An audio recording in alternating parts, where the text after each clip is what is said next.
Hello friend, કેમ છો બધા? મજામાં? મે 31નું પાર્ટીનું આયોજન કરેલ હતું.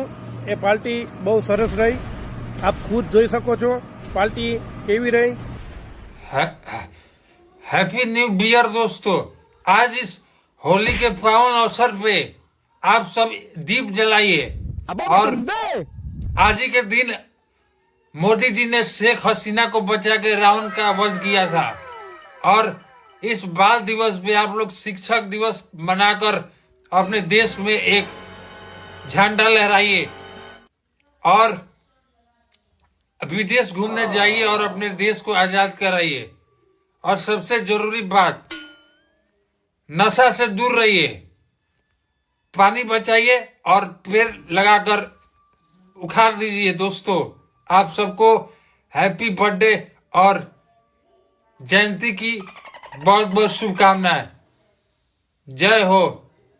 हैप्पी न्यू ईयर दोस्तों। इनकलाब जिंदाबाद। તમે લોકો ન આવ્યા એનું મને બહુ દુઃખ થયું. बात तो सही है।